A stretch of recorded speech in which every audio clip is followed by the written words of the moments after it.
Cette semaine, dans Afrique, nous nous rendons dans les écoles sud-africaines où l'enseignement de l'apartheid reste un défi, 25 ans après la fin du régime de ségrégation raciale. Nous partirons ensuite à la rencontre de jeunes virtuoses d'une école réservée aux enfants noirs dans la banlieue de Johannesburg. Ils jouent de la musique classique, une discipline autrefois considérée comme réservée aux Blancs pendant l'apartheid.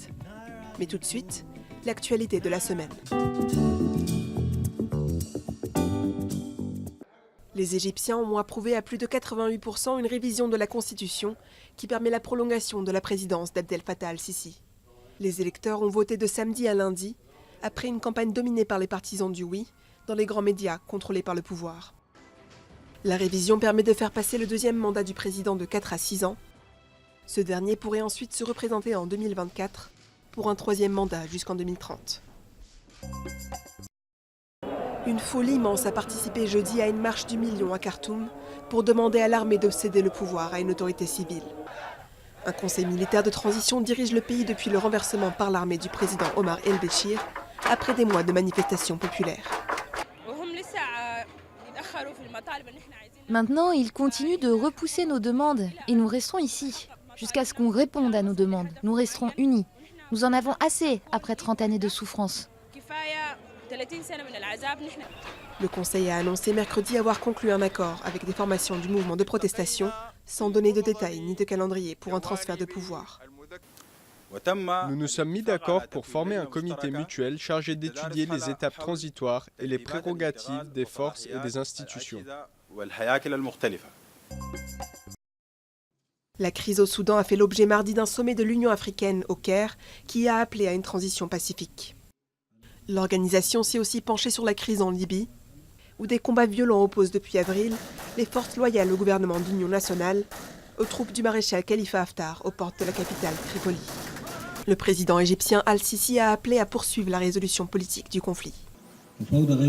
Nous appelons la communauté internationale à prendre pleinement et sans délai ses responsabilités afin de poursuivre la résolution politique de la crise libyenne. Et nous appelons l'envoyé spécial de l'ONU, Ghassan Salamé, à faire son devoir en facilitant le retour aux pourparlers politiques dans la transparence et en ligne avec l'accord politique libyen et en incluant toutes les parties concernées en Libye.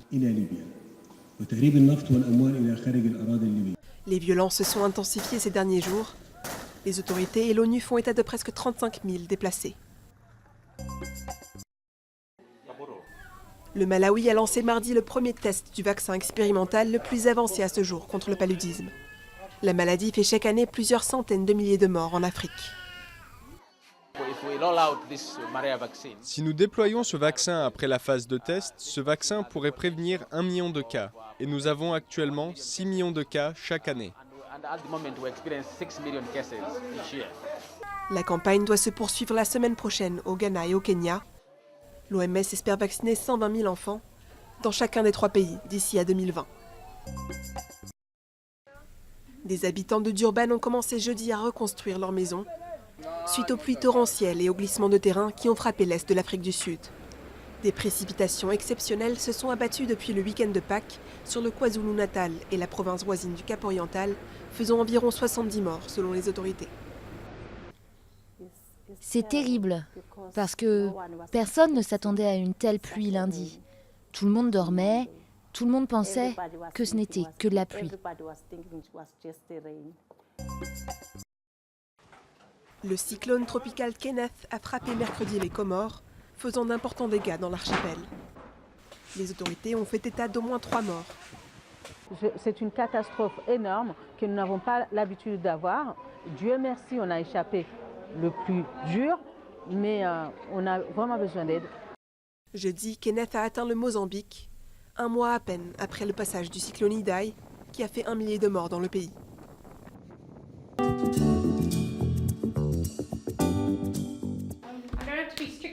Un cours d'histoire dans une salle de classe sud-africaine. Mais pas n'importe lequel. Aujourd'hui, les lycéennes de la très chic école pour filles de Herschel, au Cap, parlent de l'apartheid.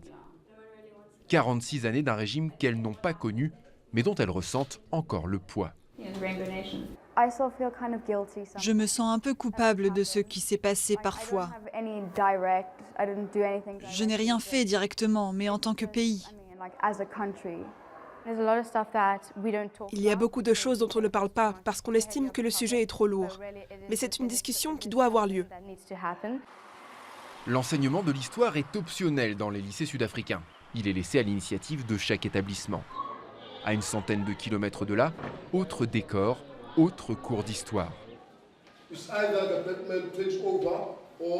On parle là aussi d'apartheid, mais ici, dans le township de Worcester, il est également question de ce qu'il en reste. À 500 mètres d'ici, vous avez un bidonville. Mais quand vous allez dans les quartiers blancs, vous ne voyez pas tout ça. Alors les élèves posent des questions. Pourquoi nous on vit comme ça et eux c'est différent? Donc il y a toujours cet héritage. Pendant 1 heure, le professeur Milton Changwa raconte son quotidien sous l'apartheid. Un récit qui trouve un écho dans le présent pour certains élèves. C'est plus soft maintenant parce que personne ne le dénonce ouvertement. Ce n'est pas rendu public si vous voyez ce que je veux dire. Mais il faut voir la vérité en face. Les Blancs sont toujours au-dessus des Noirs. Prenons l'exemple de l'économie. Combien d'entreprises appartiennent à des Noirs? Vous voyez ce que je veux dire? Le gouvernement a annoncé son intention de rendre l'enseignement de l'histoire obligatoire et d'en réviser le programme. Ce sera après les élections prévues le 8 mai dans le pays que Nelson Mandela rêvait de transformer en nation arc-en-ciel.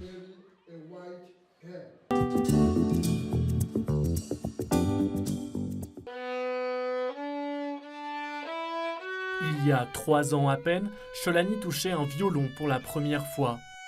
La musique classique est depuis devenue son échappatoire. Ce Sud-Africain de 16 ans vit avec son arrière-grand-mère dans le township de Soweto. Sa mère, toxicomane, est rarement là. Le violon m'aide à oublier ma situation familiale et mon passé.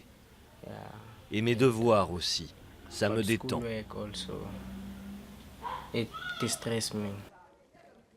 5 fois par semaine, il va à Bousqued, une école de musique qui a ouvert ses portes à la fin de l'apartheid, en plein cœur de Soweto. La fondatrice, c'est elle, Rosemary Nalden. Pour cette altiste anglaise de 75 ans, la musique ne sert pas qu'à sortir les jeunes de la rue. Régulièrement, elle tombe sur des virtuoses comme Sholani. J'ai sorti un violon, je lui ai collé sous le menton et j'ai vu presque immédiatement que ça tenait parfaitement. Il est très doué et il a une grande musicalité.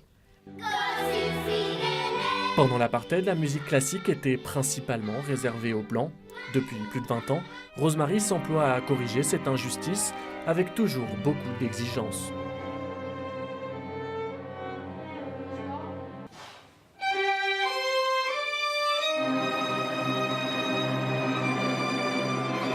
Le résultat est là.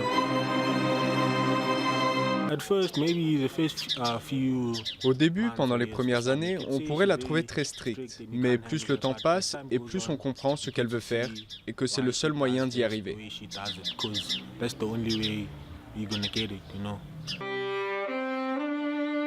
À force de travail, Mzwandile est devenu premier violon. Son rêve désormais, intégré un conservatoire à l'étranger, bien loin de Soweto.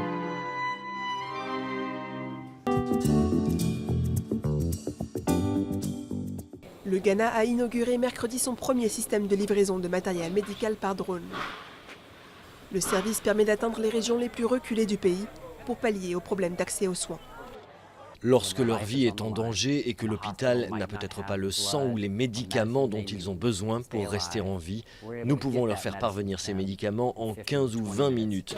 Une bonne nouvelle pour les populations rurales qui sont souvent coupées de tout en raison du manque d'infrastructures et d'un mauvais état des routes.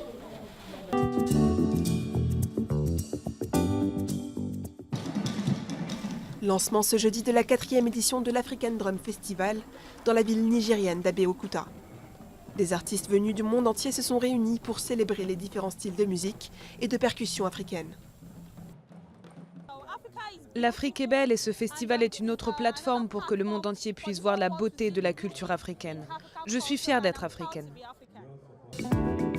C'est tout pour cette édition d'Afrique. À la semaine prochaine.